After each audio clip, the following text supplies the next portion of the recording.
la clase de la guerra espiritual. Esta es la clase número 24. La semana pasada vimos el desánimo. Vimos como una arma que Satanás utiliza contra la iglesia, y es el desánimo. El desánimo nos paraliza. El desánimo es un pensamiento que destruye la esperanza. Sin esperanza nos rendimos, y es lo que el diablo quiere que nosotros hagamos. El desánimo es letal. Cuando el desánimo llega a la vida de un cristiano, es horrible como las personas se dejan arrastrar por el desánimo. Que el desánimo nos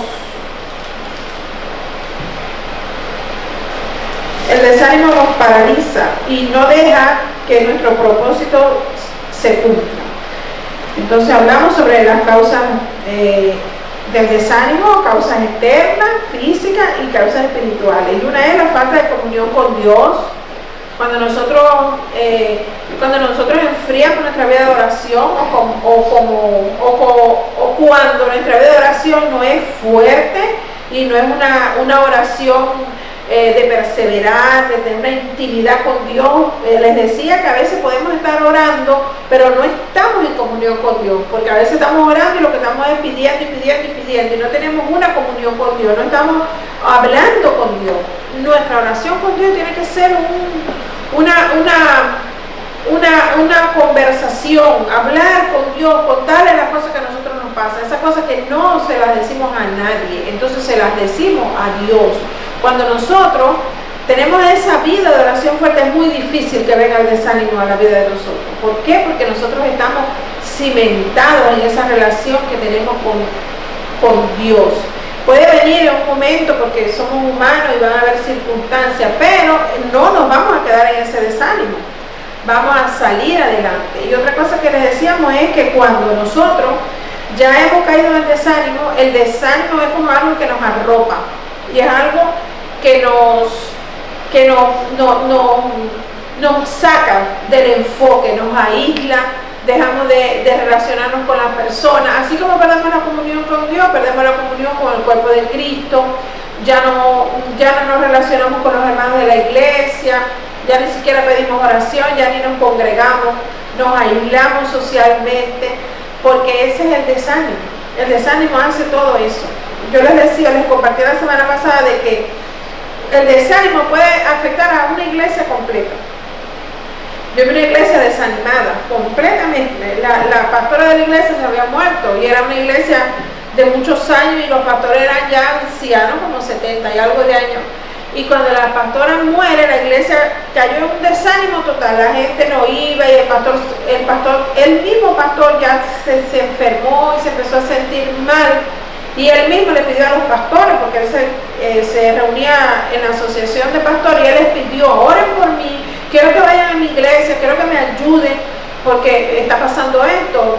Las personas están todas, siempre cuando les digo vamos a hacer algo, ay no, porque es que ya no está la pastora, porque ya no es igual, porque tal, era la excusa que sacaban, pero era el desánimo que los había arropado. Las circunstancias externas que ellos vivieron los llevó a caer en desánimo. Cuando las circunstancias externas nos llevan, entonces lo que sucede después es que perdemos nuestro enfoque con Dios, la comunión con Dios se debilita, y después ya no leemos la Biblia, ya no oramos, ya no nos congregamos, ya el desánimo nos arropó completamente.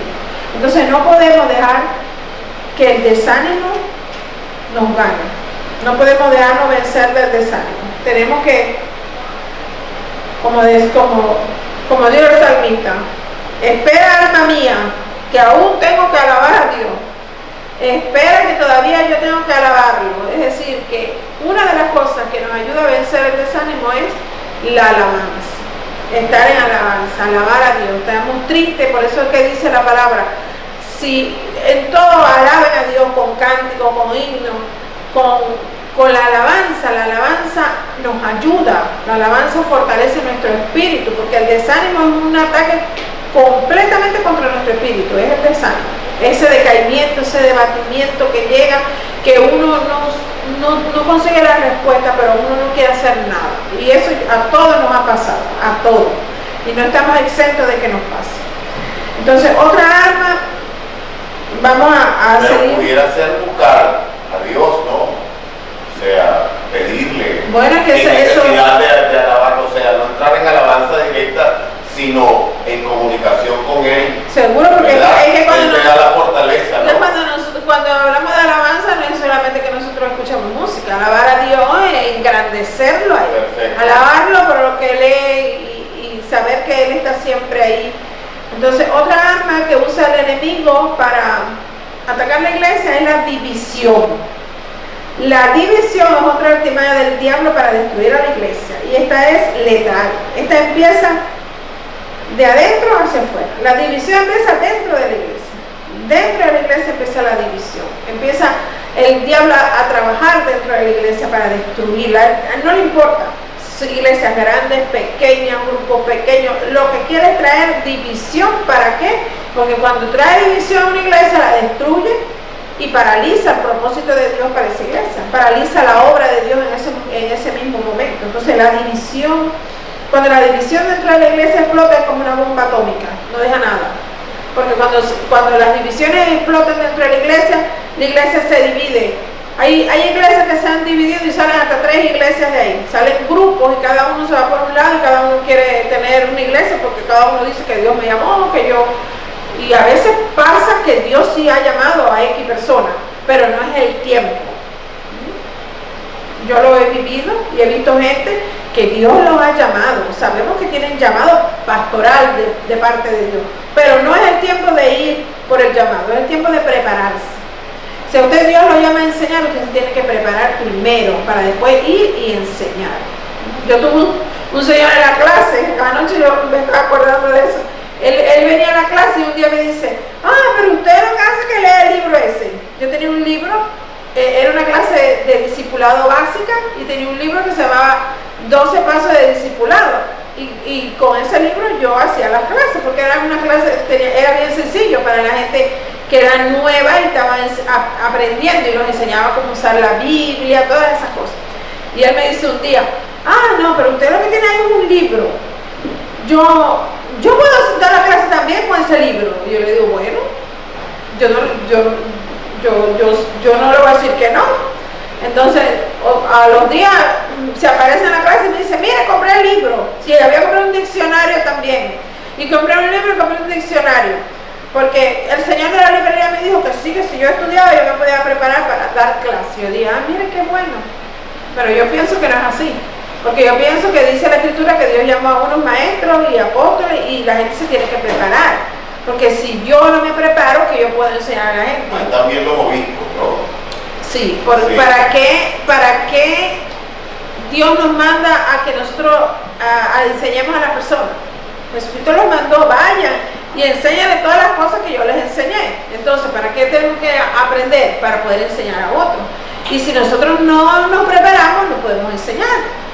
Yo estoy aquí y yo tuve que estudiar.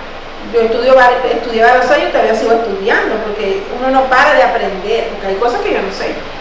Y entonces aquel hombre me dice, no, yo voy a aprender y yo voy a dar clase. Bueno, él siguió viniendo a la clase y después se desapareció y yo más nunca lo vi. Después, años después, una vez lo vimos en un lugar, estaba en otra iglesia y lo vimos. Y le digo, oye, ¿cómo está? Y dígame, ya se graduó, que dice, no, viviera sin ni seguí nada, el libro no sé ni qué lo hice. Es decir, no es. No era llamado. Yo voy a enseñar, igualito pasa con los que se llaman pastores. Hay una gente que no tiene llamado y quieren ir y se meten a servirle a Dios. Y hay otros que tienen llamado pero se adelantan al llamado. Yo he visto de todos los casos. Los que no los llamó Dios y se hacen pastores. Los que Dios llamó y no quieren. Dicen, no quiero, rehusan el llamado. Y los que Dios llamó, pero se tienen que preparar, pero ellos se adelantan. Porque dice, ellos lo hacen en el tiempo de ellos, ¿verdad? Dicen, no, conozco un hermano así, dijo, no, ya es el tiempo, y la mujer le dijo, no, si Dios te llamó, pero él se tenía que preparar. Y él se fue de la iglesia, Era pastor de jóvenes y se fue de la iglesia, se llevó todos los jóvenes y puso una iglesia. Y eso le vino una destrucción sobre la vida en la familia. Terminaron él y la esposa divorciados, los hijos se desparramaron todo. Y él sigue pastoreando, él tiene una iglesia. Pero yo digo, bueno, Dios sabe todas las cosas, porque el hombre sí tiene llamado, pero él lo hizo de la manera incorrecta. Porque si Dios me llama a mí, Dios me va a formar, Dios me va a capacitar. Y si Dios me llama a mí a ser pastor de una iglesia, Dios va a hacer todas las cosas. Yo no tengo que ir partir la iglesia que ya está formada, la que no me ha costado, la que no he sudado, la que no he trabajado, porque Dios no obra así. Así obra es Satanás, porque el que vino a robar, a matar y a destruir es el diablo. Entonces la división llega a la iglesia para destruirla. División del latín divisio, y es descomponer, apartar, disgregar. Y la palabra contraria de disgregar es congregar. Es decir, cuando Dios nos manda a congregarnos, nos manda a que nos reunamos, a juntarnos. Entonces la división hace lo contrario de congregar, que es disgregar, nos dispersa, nos desparrama, nos divide hasta en lo que nosotros pensamos, hasta en lo que nosotros creemos. Porque la división a veces empieza en la iglesia por lo que estamos creyendo. De repente aparece un hermano y dice, no, porque eso que están haciendo así no se debe hacer así. Eso que usted enseña no se debe enseñar así, porque se debe enseñar así, porque a mí Dios me lo enseñó así. Y por ahí ya empieza la división. Y casi siempre empieza por ahí, por la doctrina. Entonces el problema con la división es que alguien o un grupo de personas quiere imponer su criterio por encima de lo establecido. ¿Me entienden? Nosotros tenemos un modelo de iglesia. Dios llamó a los pastores y les ha dicho cómo ellos van a llevar la iglesia. Entonces, no puede venir nadie a decir, no, porque tienen que hacer esto así, así, así. Ejemplo. Yo llegué a esta iglesia y yo vengo de una iglesia, de estar muchos años en una iglesia, liderando, de ser líder de una iglesia, de haber estado muchos años ahí. Y la iglesia tiene un modelo, ¿verdad? Entonces yo no voy a llegar aquí y decir, no, usted no puede hacer eso así porque yo lo hacía así, así. No, cada pastor tiene un llamado de parte de Dios. Hay ministerios que son de alcance específico, que son para evangelizar. Esos ministerios están en las calles, están llamando a todo el mundo. Hay ministerios que se ocupan de la obra social, de ayudar a las personas, de llevar ayuda. Yo estaba en un ministerio que era así, que tenía obra social y era un ministerio de evangelizar. Se evangelizaba mucho y había mucha enseñanza. Eran las cosas puntuales de la iglesia. Hay ministerios que tienen otras cosas por las que esa iglesia se diferencia de otra. Entonces, si usted viene a una iglesia, usted no quiere venir a cambiar lo que está establecido en la iglesia, porque esa iglesia no le llama a usted Dios para que usted levante esa iglesia. Ya esa iglesia tiene a un hombre o una mujer que Dios puso ahí para que levanten esa obra. Entonces usted no va a venir, no, porque mire, allá donde yo estoy hacíamos así, así. Ahí es donde entra la gente que quiere comenzar a debatir con la iglesia, ¿verdad? O sea, a dividir, a crear polémica, a crear dificultad. Sí, ¿verdad? Sí, y se agarra a la gente, porque yo lo he visto. En la iglesia de nosotros nos llegaban personas y decían, no, pastor, usted no puede hacer eso, las mujeres no pueden predicar, las mujeres no se pueden poner pantalones, la gente no puede hacer esto. El pastor los paraba en seco y decía, bueno, eso era donde usted estaba, pero aquí yo hago lo que a mí Dios me dice. No, porque, o si no, la gente quiere venir a imponer lo que ellos dicen, ¿no? Que tenemos que ser democráticos. Pues las iglesias son teocráticas, porque la iglesia manda en Dios. Y sorry si suena radical, pero es así. No, porque es así, porque entonces son caudillos. No somos caudillos, sino que estamos dirigidos por el Señor y por el que nos dirige a través del Espíritu Santo. Si tenemos una manera de hacerlo, yo respeto lo que los pastores están haciendo y para mí ellos son la autoridad. Si yo voy a hacer algo, yo tengo que ir a donde está él y decirle, pastor, ¿usted piensa que yo puedo hacer esto? Mira, quiero hacer esto. Porque yo no puedo pasar por encima de la autoridad que está establecida por Dios. Porque cuando yo paso por encima de esa autoridad, ya yo traigo división a la iglesia.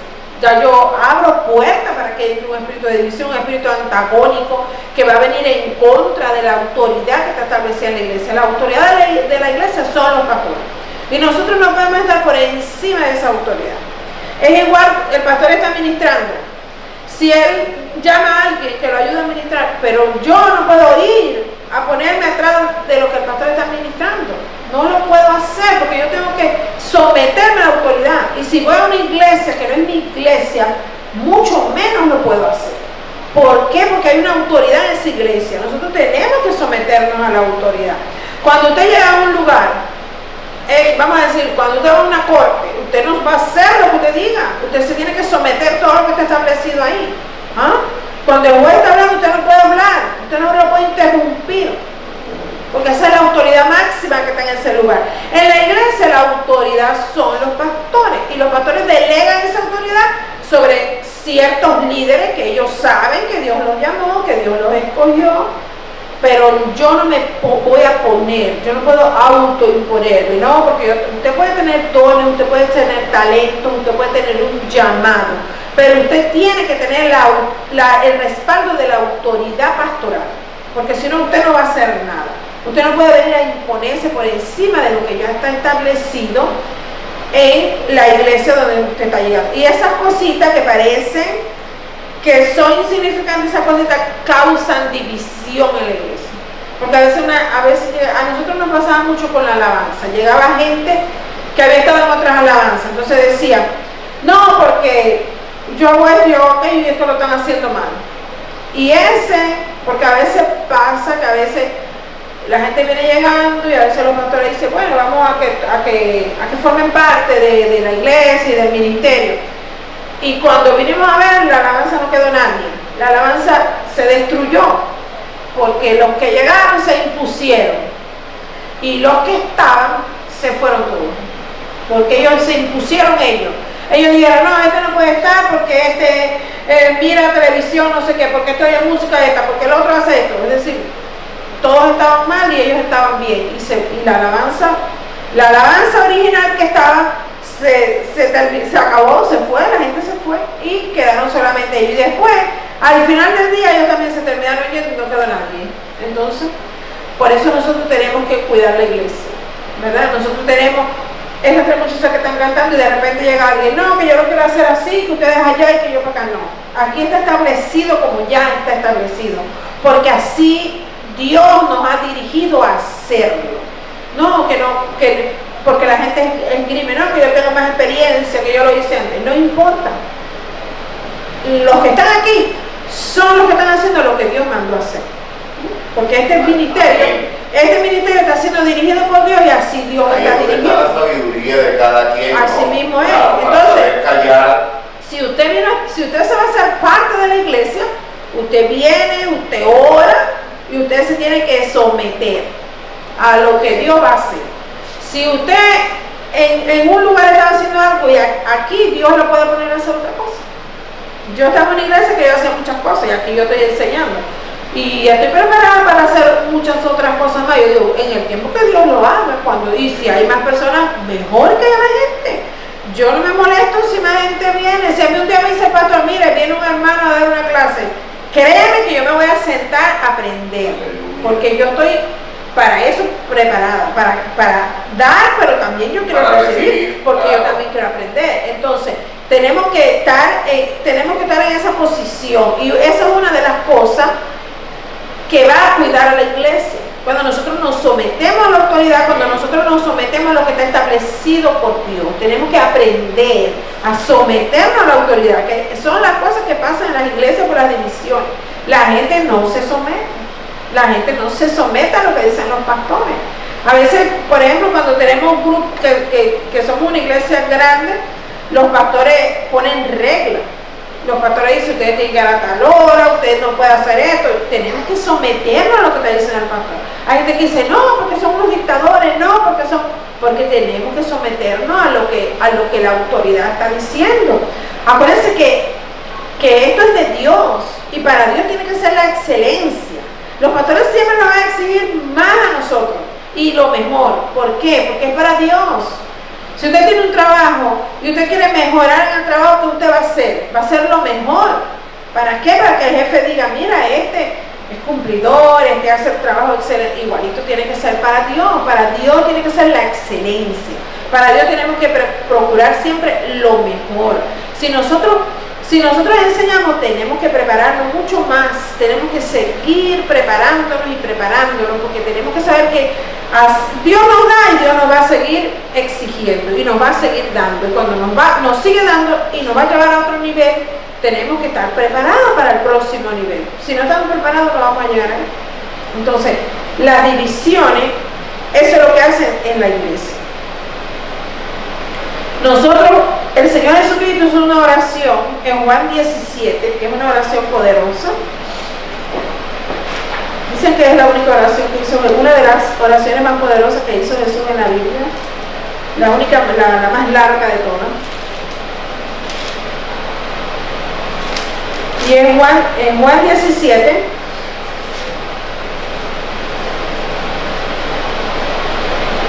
es del 1 al versículo 26, todo eso es la oración de Jesús, pero en el versículo 11 dice,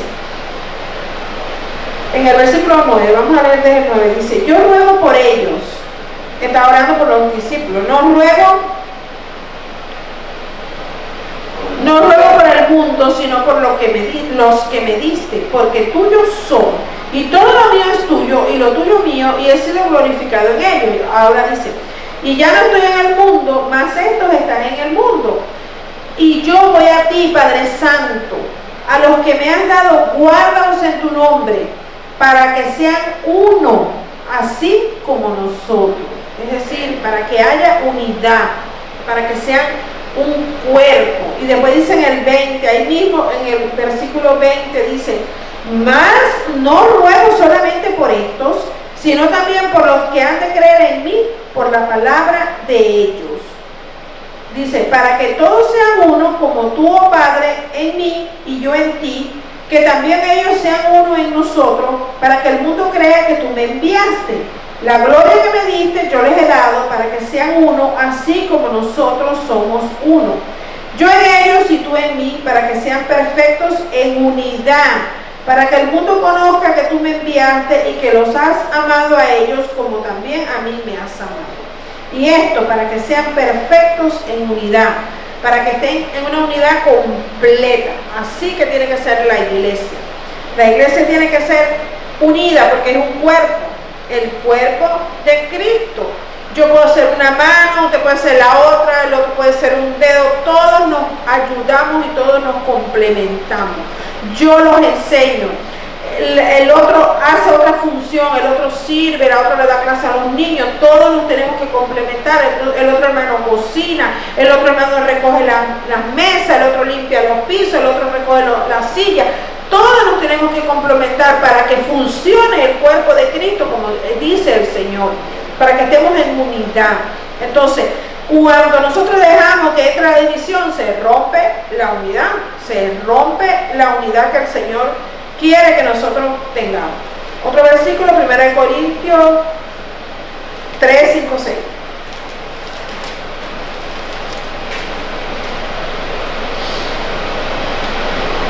Este era un problema que tenía la iglesia de Corintio, tanto uno decía que yo soy de este y otro decía que era del otro. Entonces, vamos a empezar en el versículo 4 que dice, vamos a empezar desde el primero para darle más sentido. 1 Corintios 3. Desde el versículo 1.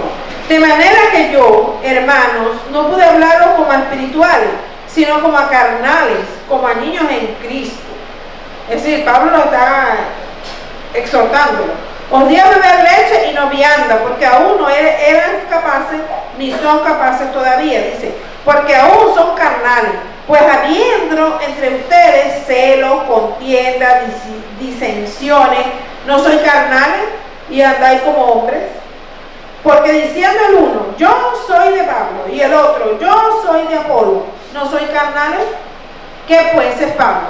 ¿Y qué es Apolo? Servidores por medio de los cuales habéis creído, y eso según lo que cada uno concedió al Señor. Yo planté, Apolo regó, pero el crecimiento lo ha dado Dios. Así que ni el que planta es algo, ni el que riega, sino Dios que da el crecimiento. Porque ellos estaban divididos, los corintios, era una iglesia tremenda, la iglesia de Corintios, tenía todos los dones y pero era, por eso Pablo después al final les habla del amor, que el amor tiene que prevalecer, que el amor todo lo puede, que el amor todo lo cree, porque ellos necesitaban eso, además de todos los dones que ellos tenían, ellos necesitaban el amor. Ahí es donde está también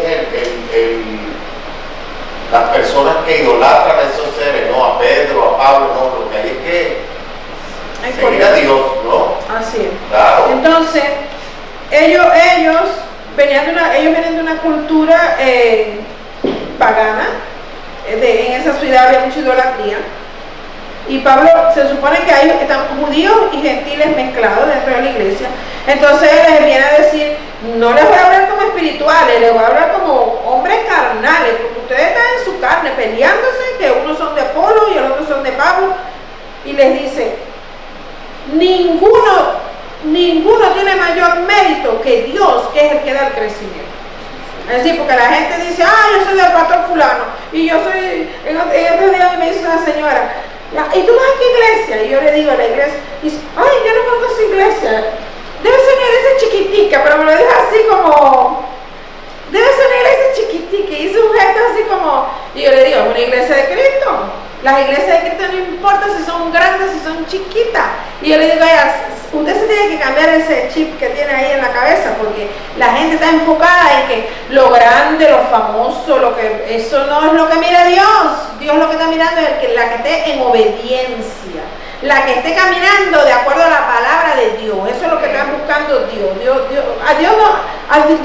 Nosotros a Dios no lo podemos engañar con las apariencias, porque Dios sabe todas las cosas. Y dice, no, porque no hay como estar en una iglesia grande y llena de gente. Yo digo, ¿cuál es la diferencia? Sí hay una. No hay ninguna diferencia. Sí, claro, que nunca le pueden llegar a hablar al pastor.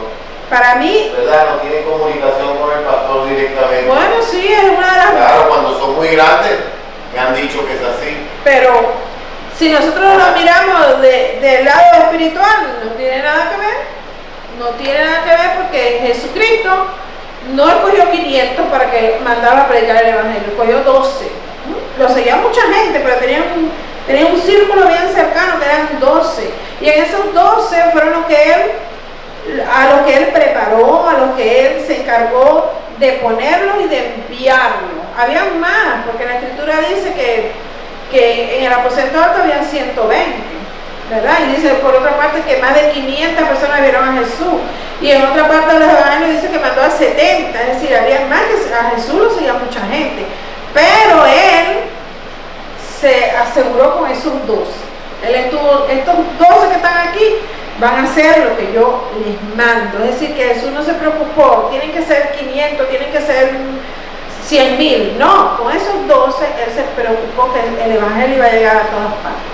Entonces, cuando nosotros hacemos eso, estamos siendo, como dice Pablo, estamos siendo carnales, porque estamos viendo las cosas con los sentidos, estamos mirando las cosas por lo que nos está diciendo la vista, y nos estamos moviendo por la vista y no por la fe de nosotros.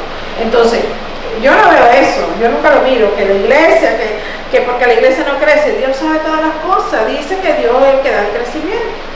Nosotros seguimos regando la palabra, nosotros seguimos llevando el evangelio, seguimos haciendo lo que el Señor nos mandó. Vayan y prediquen el evangelio, y lo estamos haciendo. Lo estamos haciendo por todas partes, por el radio, por las redes sociales, en las calles. Entonces estamos llevando el evangelio, estamos haciendo lo que el Señor nos mandó. Estamos seguros que estamos haciendo lo que Dios nos mandó hacer. Entonces nosotros, cuando asumimos esa postura, estamos trayendo división a la iglesia, porque estamos dividiendo el cuerpo de Cristo, porque así no nos ve a nosotros Dios. Dios a nosotros nos ve un cuerpo que tiene miembros y cada uno tiene una tarea específica, como el cuerpo nuestro. Mis manos hacen una cosa, mis pies hacen otra, los ojos hacen otra. Los necesito a todos. Todos los necesito tenerlos a todos. Todos son imprescindibles para mí, igual es la iglesia. Todos somos necesarios dentro del cuerpo de Cristo. Hay personas que dicen, pero yo no puedo cantar, o yo no puedo enseñar, pero tú puedes hacer muchas cosas. Quizás tú puedes administrar toda la iglesia. tú eres el que administra la iglesia, la finanza. Eso es un tremendo ministerio y una tremenda responsabilidad, hacerlo. Quizás tú no puedes administrar, pero tú eres la que arregla toda la iglesia, la que la decora, la que la mantiene ordenada, la que la mantiene limpia. Hay tantas cosas para hacer dentro del reino de Dios. Hay personas que dicen, yo no puedo visitar a personas enfermas. Pues no visite a las personas enfermas. Haga lo que usted pueda hacer. Visite a la gente que usted pueda visitar. Si el don suyo no es eso, si usted no tiene eso de visitar a la gente, ore por las personas. No que yo no pueda hacer eso. Usted va a hacer lo que Dios le puso a hacer. Porque Dios a cada uno de nosotros nos ha dado dones y talentos. Todos tenemos. A veces, mira, hay personas que ya están haciendo las cosas y dicen, ay, pero yo no sé cuál es el talento que Dios me dio. Pero si ya estás haciendo, Dios te ha puesto a ministrar, Dios te ha puesto a presidir, Dios te ha puesto a manejar cosas dentro de la iglesia. Ahí están tus dones, porque todos los dones no son solamente enseñar, ni ministrar, ni predicar. No, hay una lista muy extensa de dones. Entonces las divisiones lo que traen a la iglesia es ruptura. El Hijo de Dios comprometido con el reino de Dios debe cuidar y velar por la integridad en la unidad. Debe cuidar que la iglesia esté en integridad y que la iglesia esté guardada de división. Y una de las cosas que cuida la iglesia de las divisiones es esparcir los rumores y las cosas que escuchamos. Por eso que lo mejor es no darle oído a nadie. Si no hay uno que oye, no hay uno que pueda chismear. El chismoso necesita a alguien que lo escuche. Si viene a decirle a alguien algo de un hermano, no podemos prestarle oído a esas cosas. ¿Sabe por qué? Porque esas cosas traen división dentro de la iglesia. El diablo usa cualquier cosita bien chiquitica y por ahí se mete. Y lo que trae es una destrucción. Por lo mínimo que usted se puede imaginar, se va a meter. Entonces lo mejor es mantener esas cosas lejos de la iglesia. Vamos a ver Romanos 16, 17, 18 para que terminemos. Aquí también Pablo le habla a la iglesia que estaba en Roma de lo mismo.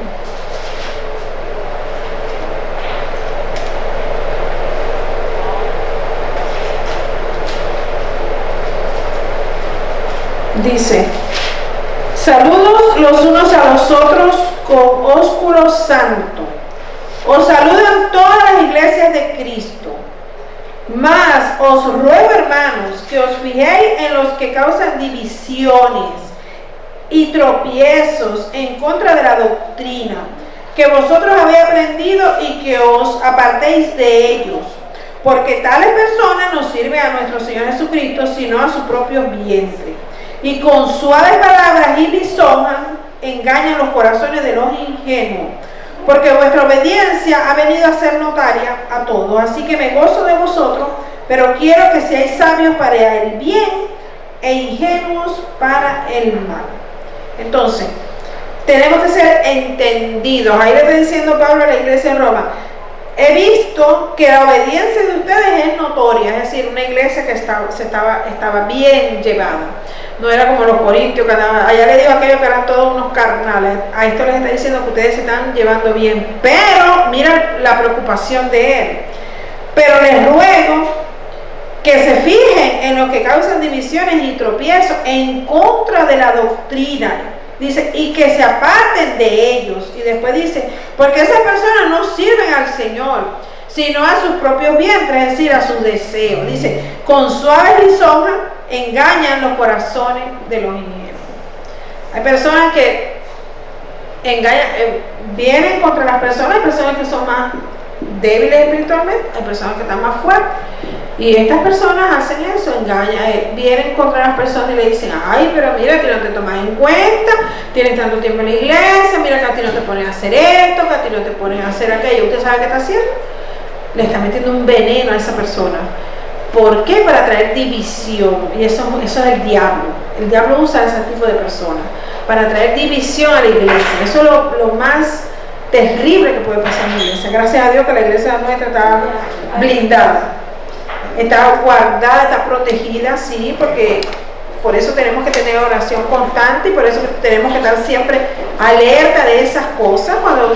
Cuando esas cosas pasan, nosotros tenemos que estar alerta para cuidar la iglesia, porque Dios nos puso a nosotros como somos los guardianes, nosotros tenemos que cuidar la iglesia. El Señor dice que nadie se mete contra su iglesia, que contra su iglesia, pero el Señor nos llamó a nosotros para cuidar la iglesia, nos ha dado una responsabilidad.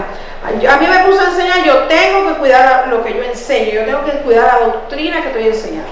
Yo tengo que, lo que estoy enseñando, yo tengo que saber que está pegado de la escritura. No puedo poner algo ahí que yo me inventé o que yo creo que es así, porque me voy a salir de la voluntad de Dios. Lo que hacemos tiene que estar sujeto con la doctrina, con lo que nos han enseñado, porque a eso es que el Señor nos llamó. Entonces no podemos dar lugar a la iglesia a esas cosas. Nosotros tenemos que velar por la iglesia, no podemos dejar que en la iglesia ocurran divisiones, disensiones, pleitos, nada de eso. ¿Y sabe por qué el apóstol lo dice ahí? Porque sí pasa. Porque la gente dice, no, ¿cómo puede ser que eso pase en la iglesia? Pues sí ocurre, y ocurre mucho. Acuérdense que somos imperfectos y estamos juntos, y una de las cosas más difíciles en los seres humanos es relacionarnos los unos con los otros. Pero mientras nosotros nos mantengamos siguiendo lo que dice la escritura, y mientras nosotros mantengamos esa unidad y mantener la iglesia unida y no aceptar ninguna clase ni de murmuración de nada, la iglesia va a estar siempre protegida y cuidada, y es parte de nosotros hacer ese trabajo.